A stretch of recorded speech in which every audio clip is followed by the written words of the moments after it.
Hey, it's Jackie from the 40 Thrive podcast. Before we get started, I want to invite you to hit that subscribe button wherever you're listening to this show. That way, each episode will magically appear in your favorite podcast app and you'll never have to search for it again. If you don't know how to subscribe, hit me up at hello@40thrive.com and I'll help. All right, now let's do this thing.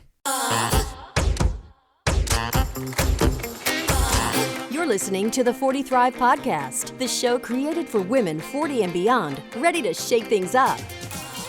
And now, your host, Jackie McDougall.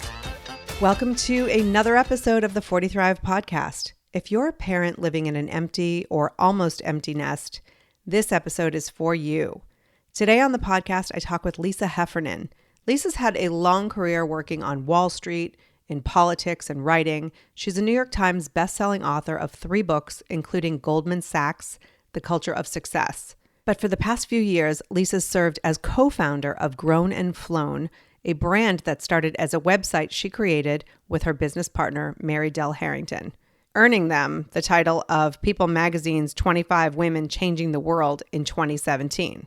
Pretty cool. In the midst of guiding their own kids through this crazy transition, they launched what has become the largest website and online community for parents of 15 to 25-year-olds. Now they've compiled new takeaways and fresh insights from all that they've learned into a handy must-have guide. The Grown and Flown book is about to hatch. Grown and Flown is a one-stop resource for parenting teenagers leading up to and through high school and those first years of independence. It covers everything from the monumental how to let your kids go to the mundane how to shop for a dorm room. Organized by topics like academics, anxiety and mental health, college life, it features a combination of stories, advice from professionals, and practical sidebars. You should basically consider this your parenting lifeline, an easy-to-use manual that offers support and perspective. You can pre-order the book. That's coming out very, very soon. Just check out the show notes at 40thrive.com/episode 36 for the link to that. Or you can get the audiobook for free with a free month of Audible. I absolutely love consuming the audio version of books. I can listen when I'm driving my kids or walking the dogs or even doing laundry, which seems never ending. Just go to audibletrial.com/40thrive and receive a free audio download, which you can use on the Grown and Flown book and a free month of Audible. Again, that's audibletrial.com/40thrive. So go get that book right after you listen to this conversation I had with Lisa Heffernan.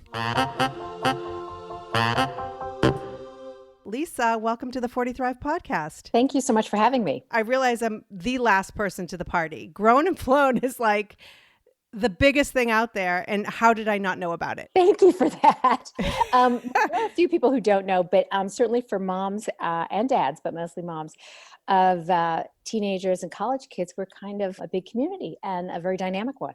Yeah. And so I joined. I have a 15-year-old. There you go. So he's my oldest. So I have 15, almost 14, and 12.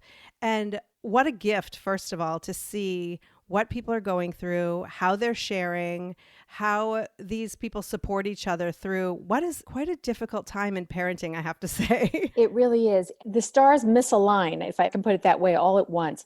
So we reach the stage of your kid going to high school, let's call it. So that's 14 or 15, depending on the kids. And suddenly your experts begin to disappear. So you don't talk to your pediatrician because your kid goes into the pediatrician's appointment by themselves and, talks privately to their doctor. And you're not really supposed to talk to their teachers. That's up to them to do. And rightly so. You don't talk to their coaches. So all the experts who've really been sort of your partners in parenting along the way begin to disappear. At the same time, your kid begins to take public transportation or has a little bit more independence or turns 16 and learns to drive. And the parents that you used to talk to about all the issues begin to disappear also because you're not dropping off at a play date. Your kid goes over to another kid's house and hangs out, right? That you've moved on to that stage. So here you are suddenly facing some of the most complicated and certainly the most consequential parenting issues. And everybody's kind of disappeared and you're on your own. And so we thought it might be terrific to start a community where people would feel far less on their own and know that their issues are shared by so many other parents. It's such a good point because, coming from the blogger space a million years ago, and I think that you've been in this world for a long time, that's exactly right. Like you turn on the Today Show or Good Morning America, and it's like, you get all the parenting advice in the world, but they hit a certain age and it's like, oh, we can't talk about it. It's too painful. We don't want to tell the people who are coming up how painful it can actually be. So take us back to the beginning. How did it all happen? Okay. Well, I co-founded the site called Grown and Flown. Everything's called Grown and Flown in our ecosystem, with my business partner, Mary Dale Harrington. At the time, our kids were in high school and college. Our youngest were either in 9th grade or 10th grade. And we were feeling just lost. We were feeling like, as you say, there was nothing out there. Our kids had been born in the 90s. And for parents who'd had their kids in the 90s, we largely consulted books because there weren't so many websites. But now we'd all gone digital and there was nothing talking about teens. And the kids were having more and more complex issues, and their issues were more private. It's harder to talk about your kid cheating. It's harder to talk about your kid getting a DUI. It's harder to talk about your kid's anxiety or depression than it is the fact that, they're a picky eater. Everyone has a picky eater. What's the deal? So you're at this stage where you're dealing with a lot of really complex things, and many of the things that are happening are setting the direction for the rest of their lives, and that, the choices that they're making that you're helping them make. And there's no one to talk to. So we threw a couple blog posts up, which I wrote largely about my own kids. And we started a website, and it just gained traction. I think not because we were so wonderful, but because, like so many other things in life, being in the right place at the right time is more important than anything. So people began to gravitate to us, and we opened up the community, which is the Facebook group that you're talking about. We now have 500 writers on the site. So it is no longer the Lisa and Mary Dale show. Yeah. So I have 3 boys and a very small little slice of life living here north of New York. And we really wanted to cover the gamut of parenting. So we wanted a much broader set of experiences, and we brought in experts. So we have psychologists and physicians and educators and people who deal with kids professionally as well as in their own homes. That's amazing because, one of the things, and I'm sure you've seen this for many years, but on social media, we tend to go, oh, my kid got into this college, or my kid did this and my kid did that. I have a friend who wrote a Facebook post about her son got into community college. And you know what? It was a struggle even to get him there. And she's like, I'm celebrating. And I just loved the honesty and the ability to kind of open up the doors to other people saying like, yeah, sometimes them getting out of bed and being productive that day is a victory. Exactly. Particularly when some of the biggest problems this generation are dealing with are anxiety and depression. So you're spot on saying getting out of bed and, putting one foot in front of the other and getting on with their day. Last night, so we do anonymous posts in our group. And I will tell you, last night I put in 2. I put in many, but 2 I'll tell you about. I put in one of a mom who came to the group and said that her son wants a gender change. He wants to transition. And she doesn't know anyone else having that experience. It's an uncommon enough experience that wherever she lives, and I don't know, she may live in a small town, she doesn't personally know people who've been through that experience, but she needs the help of other parents who've been down this road, either in their own personal lives or many times professionally working with teens. So she comes to the group and she finds support, she finds insight, she finds other people's experience. People gave her websites to go to, things to think about, and a lot of, pats on the back for being the mom who was looking to be the best parent possible and just was a little bit lost because she was experiencing something so new to her. We put in another post yesterday about a mom whose kid had just come out to her, and she was just feeling lost. She just didn't know enough people who she could talk to in her real life. So she came to the group, and there are dozens and hundreds of parents who've had the same experience and can give you the insights that experience has brought them. So that's what we don't get in the teen years, and that's what so many of us need. Absolutely. And the thing is, whether your child is coming out or transgender or going through something else, like we are pretty savvy moms that we can find the experts sometimes where we need them or make the appointment. But sometimes that's not enough for a mom to go out and say to another mom, have you walked this mile in these shoes? Because I really could use a little bit of support, not just the expert support, but the other support of other people who might be afraid of what's to come. It's priceless. We all just know a handful of people. So we're in any given experience, whether your kid is I have 3 boys, and my sons, I've got good kids. They all totaled our cars in a very short period of time, which when you look at the data on teenage boy drivers, is not as big a surprise as you think. But you kind of want to talk to other people and say, did you feel comfortable letting your kid get back in the car after they totaled your car and the car they hit? Did you feel that they were a good enough driver? Did you feel that, what happened after an experience like that? Certainly that's a more common experience than some of the ones we're talking about. But you need to be able to talk to those other parents who've already been through what you're going through right then. Yeah. And it's really hard because, how many times do we see if your kid had a disease or a disorder or something, you'd, talk about it and you get the support. But then if your child has mental illness, if your child has anxiety or depression, like it feels like one of those secrets that you keep. Well, and some of it is privacy also. We need help dealing with these problems. We need help guiding and mentoring our kids, but this is their story. It's one Yes. thing when we were struggling to get them out of diapers. You're 2 years old. There's only so much privacy you get. But when you're 17 and your mom, and this has happened to us, moms have written in from the admitting department, where a kid is being admitted for psychiatric observation in a hospital. They need help, but it isn't their story to tell. It isn't their story to go That's a and good tell the point. entire world that their 17-year-old, that their 15-year-old is needing some psychiatric care, but they need guidance. So a forum like this or a group like this allows people to find that. You're absolutely right. So I used to do some parenting writing for Disney and HuffPo, and I stopped blogging about my kids at a certain age because I realized that my stories were no longer mine. They were their stories, and it started to feel wrong. So I can imagine even more so as they become their own adults. We have no right to be sharing their stories out there publicly. So you're absolutely right. That's the problem. And that's why there aren't as many sites. And that's actually why we've written the book, also called Grown and Flown, because we call everything Grown and Flown. Well, as you should. Exactly. Because there just isn't that much out there telling truthful, honest stories with insights from experts about parenting this age, as I said, at the exact moment when we need it the most. Right. And so you made the perfect transition into the book. Congratulations, by the way. Thank you. What can we expect from the book that is different from the website and the group? Basically, in the book, we tried to answer the questions that we hear people asking all the time. So we went out and got experts to talk about the things that mattered to our parents and that we know are on our parents' minds. And we've organized it not so much chronologically, but by topic. So there's a section on family life. So it's all the issues around sibling fighting, about how we keep our families close as our kids grow and grow away from each other, grow away from us. A chapter on health and a chapter on mental health and happiness. So we sat down with there's 2 professors who teach the most popular class at NYU called The Science of Happiness.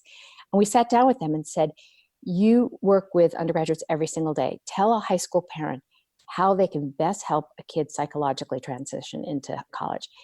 We know that about 65% of kids are quite homesick when they get to college. Many, many kids feel a bit lost, a bit unsteady.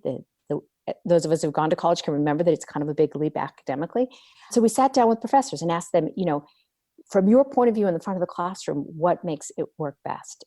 We sat down with another professor and asked her, what happens when kids get into academic difficulty? What do you advise them? Because as a parent, we don't actually know. It's been a long time since we sat in a college classroom. There's a lot more resources for kids. We sat down with experts and we sat down with knowledgeable parents and tried to answer the questions that we hear most often for parents of 15 to 25-year-olds. And we put it between 2 covers, or actually Flatiron put it between 2 covers for us. So what would you say? Can you give us a sneak peek? Is there something like a tidbit or 2 that maybe surprised you as far as the answers? Yes. The thing that I have to say, the overarching theme that surprised me is we're not actually helicopter parents. Helicopter parent. Yeah, no, that's like a great headline. There are a small number of people who are helicopter parents and they get a lot of play. And the rest of us are just doing our best. We are not. There was a great survey out in the New York Times last March which talked about all these things that parents do for their kids. And some of the most egregious were like talking to your kid's boss, calling your kid's professor, helping your kid do an assignment, or like really not just listening to them, but like actually helping them do the assignment. And the numbers were under 10% for those kinds of egregious behaviors. So what this says to me is that 90% of us know that's over the line. You don't do that. You can sit and do maybe a practice interview with your kid. You can say to them, have you thought about these questions you might get asked in your interview? Do you want me to proofread your resume? but you don't call their boss. I think it's about 4 or 5% call their boss, which means 95% of us know what not to do, which means most of us Right. really are not helicopter parents. But here's partly why we think we're helicopter parents. We think it because there's a lot of press around it. So the 10% are getting the airspace and the 90% of us are, I mean, what kind of a headline is it? 90% of parents aren't helicopter parents. Like, Right. who would write that?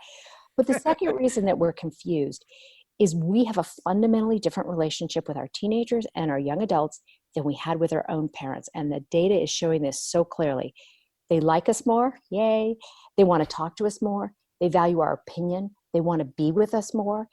So all of this communication that's been technologically enabled, we're being told is somehow us being too involved in their lives.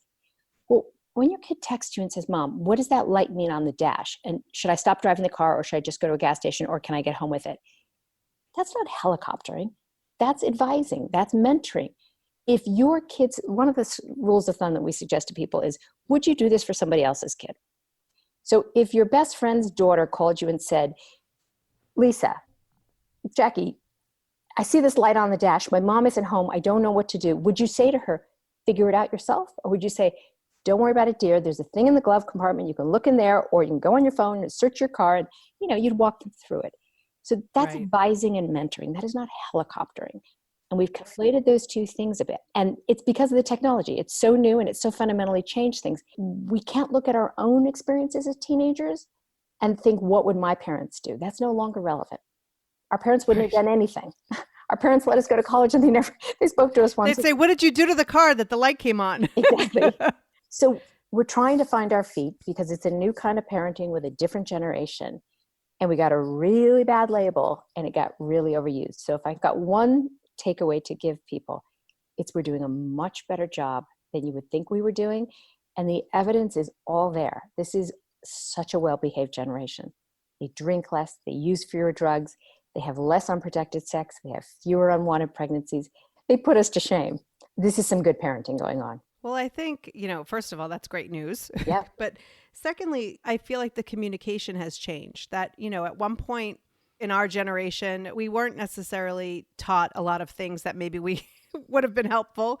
I don't know, about sex or money or, just everyday grown up adulting. It feels like it flipped. The pendulum swung the other way, the calling the boss, that whatever it is. So do you feel like, it's sort of swung back in the middle, and that parents understand the value of teaching them how to be independent while supporting them along the way? Yes, I think parents understand that. There's been some great writing around that subject. Jess Leahy's got a fantastic book out called The Gift of Failure, which people have very much absorbed the ideas of her book. But I think in part, a small number of people went crazy and we couldn't believe what they were doing and they got a lot of attention. I think the vast majority of parents still were not doing these crazy things because just common sense told them, you don't call your kid's professor. You have a conversation with your kid that says, have you talked to your professor? Maybe you should go see your professor. Do you know when office hours are? So Right. you're guiding and advising, but you are not doing. You are there to listen. You're there to be a sounding board. You're there to have somebody that they can say almost anything to. What a liberating thing for a kid to know that there's somebody there that when something's troubling them, they can sort of dump it. Lisa D'Amour, who wrote Under Pressure and Untangled, calls it dumping your emotional trash. And I think your listeners might know this, where your kid comes in, like dumps their drama on you. And then they're somehow better for having done that. They feel like they've dumped emotional trash on you, and then they go about their day. That's fine. We're parents. Yeah. It's okay. There's something sort of wonderful if a kid feels that they can tell you those things that are really bothering them. And that itself is just sometimes the solution. You didn't need to do, often we don't need to do anything, but just hear them out. It's so true. How do you then deal with some of the emotional trash that they dumped without rocking back and forth in the fetal position? I know. Sometimes the worst is when they call you and dump their emotional trash, and then they don't tell you that they solved the problem. So, so-and-so broke up with me, or I've had a huge fight with a friend, and then it resolves itself an hour later and they don't tell you. And of course you worry for the next, day until you hear from them. Right. You text and say, all good now? Feeling better? I often text my boys 2 words, all good, ?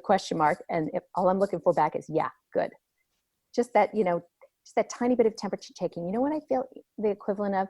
Do you remember when kids were little and you took them to the park and they would go and play on the playground? Then they would run over and they would like touch your knee and then they would run back again. Yes. It's like, Mom, I just want to make sure you're still here. And like all of my support systems are here. Good. I can go back now and play by myself. I don't need you. I need you there. It's kind of still the same with teenagers. They don't, and young adults, they don't always need you, but they need to know you're there. And that is liberating and allows them to live their lives independently. With your kids, if you could go back 10 years, would you change how you raise them through teenage life and young adult life? I would love to do it all again. It would be so much fun. I guess the only thing I would do is in my mind, I would hold the thought, I need to teach them how they're going to do this on their own.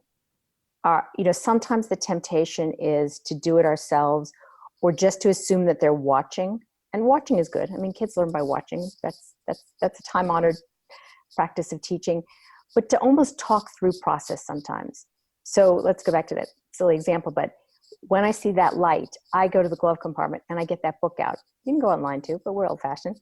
And I look up what the light says. And then I know whether I can have to take it in right away or whether it's, not something that's an emergency. Talking through those processing, talking through my decision-making. I'll give you a good example. We take care of their healthcare. We talk about this a lot in the book.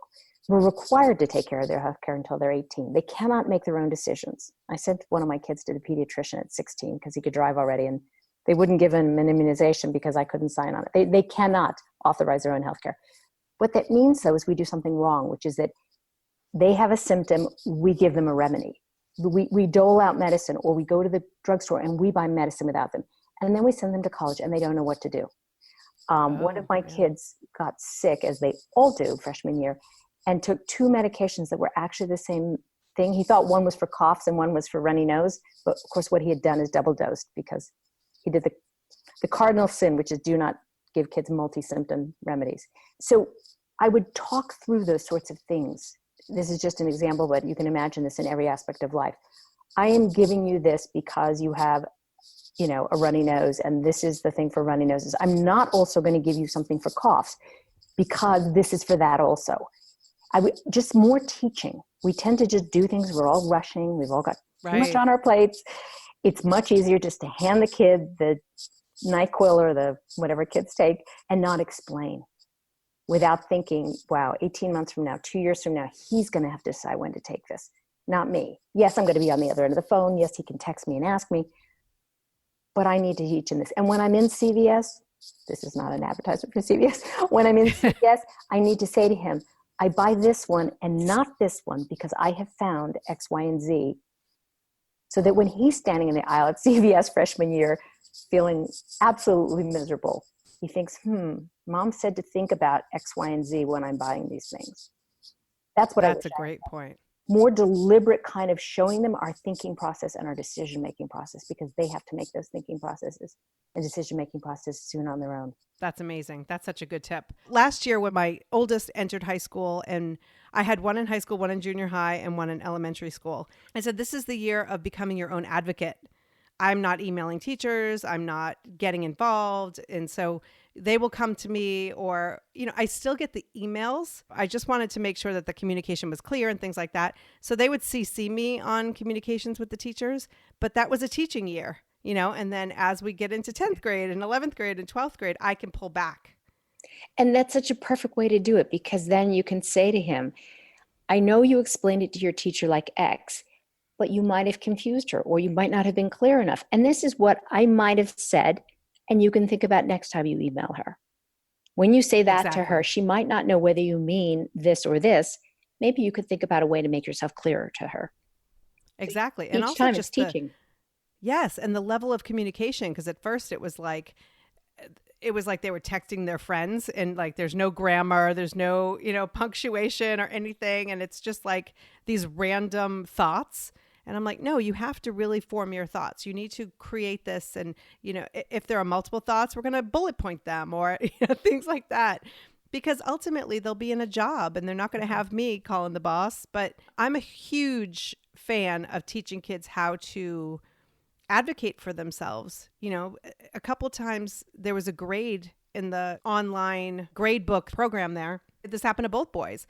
They were like, that's not really the grade I got. And I said, well, you need to reach out. These teachers are human and they've got hundreds of students. So when they're doing grades or maybe they're tired, maybe whatever's going on, it's okay to reach out and say, I don't believe that this is the correct grade. Can you confirm? And both times it was, oh, you know what? I made a mistake. I either reversed the numbers or it was the wrong kid or whatever it was. And so they learned very quickly that if you communicate with manners and with respect, it's okay. And I mean, it's silly, but even when they were smaller and we'd be in a restaurant, if they got the wrong thing, I can only speak for myself, but it was kind of like, you got the wrong thing, just eat it anyway. You'll be all right. Just eat what you got.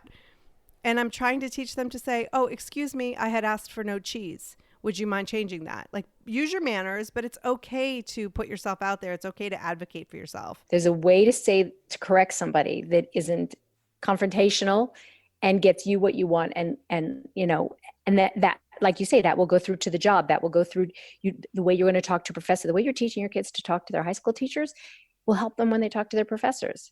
If you send a email that sounds like you're talking to another 20-year-old, that's just so unimpressive to a professor. Yeah, absolutely. And I've noticed too that if you're on the cusp, you have a B+ and you're like a fraction of a point away from an A-, and you've advocated for yourself, you've communicated, you walk into a classroom and you actually treat that teacher like they're a human being. It's amazing. And it's not, you don't do it for that extra point, but it's a give and take, Yeah. And I see a lot when they do build those relationships with teachers. Exactly what you're saying. In her book, a professor says this to us. She says, it's the students who I know who they are. They've been to office hours. Their grade is right on the edge. She said, I'm always looking to give them extra and, to come down on the more positive side for them, because not because you're, sucking up or being, obsequious, but because they put in the effort. And right.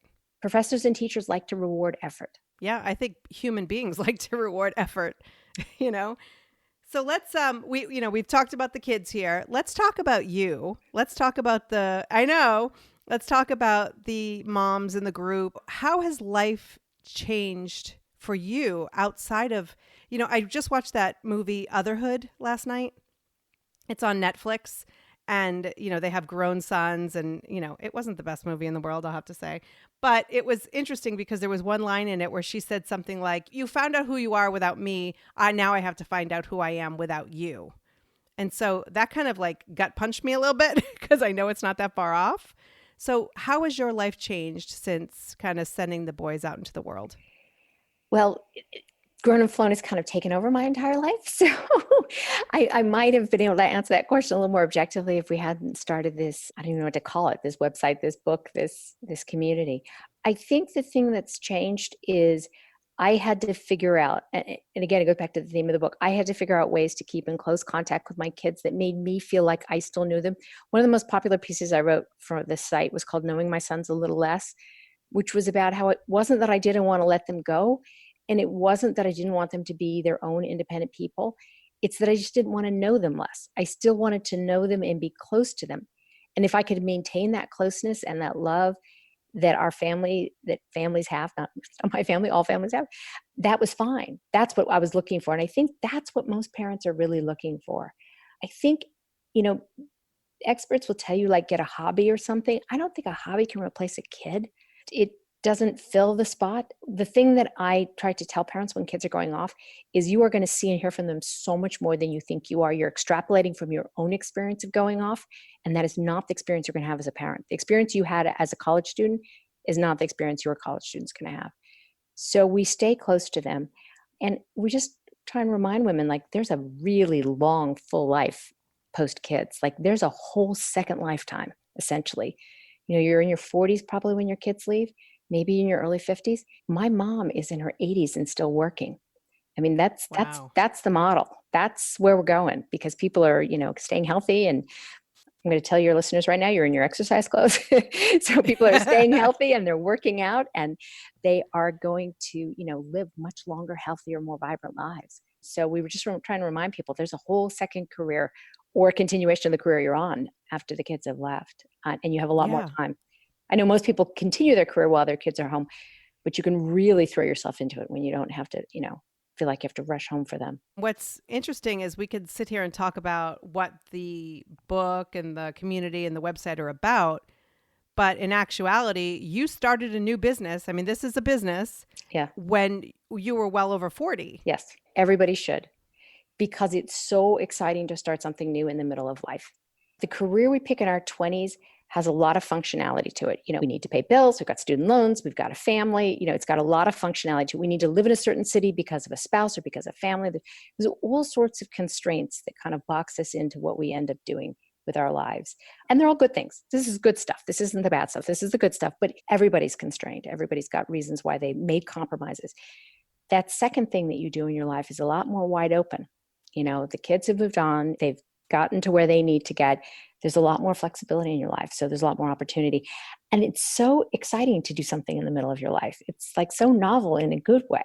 I suggest it to everybody, even if it's an avocation, even if it isn't a vocation, even if your vocation stays the same, some new really exciting project. It can be philanthropic or community, something you can really throw yourself into brand new in the middle of your life is a really fun thing. I hear all these women who start businesses, over 50 in their 60s, and how fulfilling it is, because I think when you look at a career that's more aligned with who you are and where you are, it doesn't feel like a job anymore. Yeah.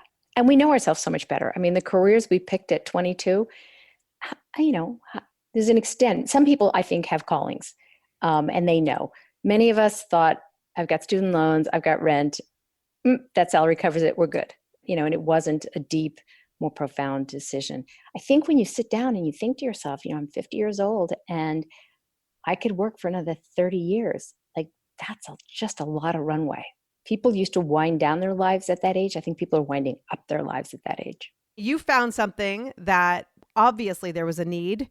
You found a need in your own life. You saw the women around you. There was a need in their life. And then you built a business around it. Do you think it's just that easy? Or do you have advice for someone who maybe feels like they're winding down that past life and looking to ramp up the next life and they have no idea how? I think a couple things. One is talk to every single person you could ever talk to. There's a wonderful book called Meet 100 People. And this wonderful author writes about how if you take the time to meet 100 different people and ask them about what they're doing and learn about it, it will open up so many new ideas in your mind that you've never thought of. And some of those people will say to you, can I introduce you to so-and-so who does this? Because you might find her interesting or you might find him interesting. Not in a grasping, networking kind of way, but in a really learning kind of way. Because I'm a case in point. What I do right now and the career that I have right now didn't exist. I will tell you that the careers the two of my kids have didn't exist when they were in high school. And one of them is only 23. It's such a new field. And that's true for all of us. So the jobs and the opportunities and the way we work, literally like logistically the way we work, it could be at a WeWork, it could be remotely. The options are so different than anything they were. And if you've been working in the same career in the same industry for 20 or 25 years, you probably don't know them all. Because to be fair, we all only know our own worlds. So maybe you don't meet 100 people, maybe you meet 12 people, but you sit down and have conversations with people. Reach out to perfect strangers because people just like to talk and people are nice, fundamentally nice. Reach out to somebody and say, I'm looking to change what I'm doing. I think what you're doing is incredibly interesting. Would you spend a half hour telling me how you got there and the path you took and what you think of it? And each one of those interactions is going to be a learning experience and lead you someplace new. Yeah, that's amazing. And you know what?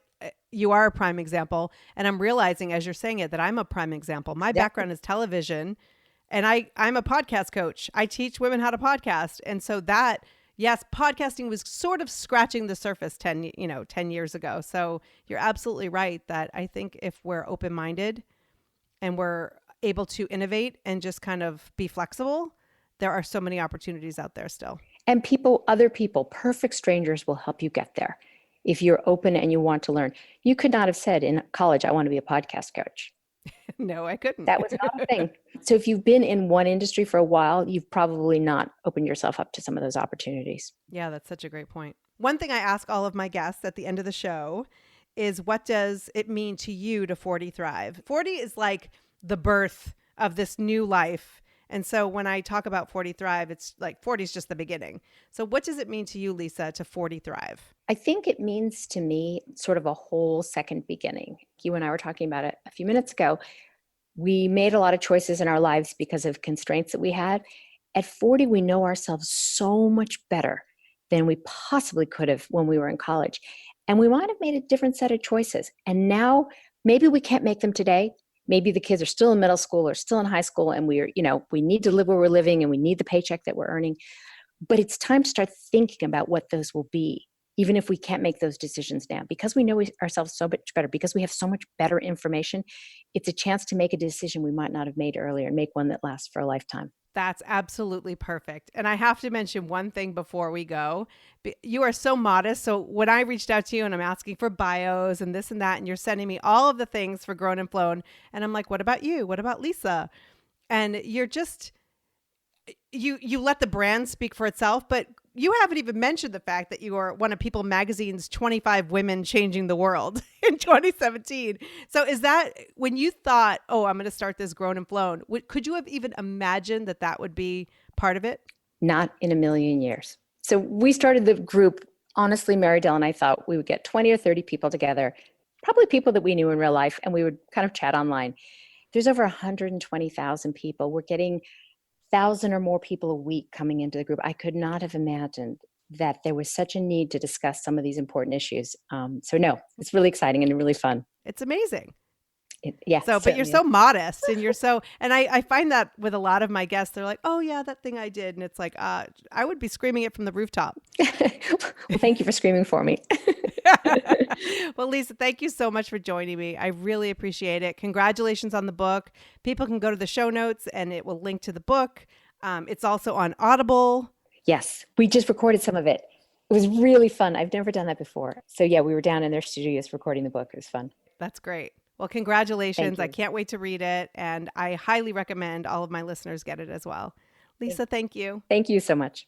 To join Grown and Flown parents or get the new book, check out the show notes at 40thrive.com/episode 36. Thank you so much for listening. Don't forget to hit that subscribe button. Share with a friend. You know the one. She's really struggling through this transition right now. And until next time, take care and keep thriving.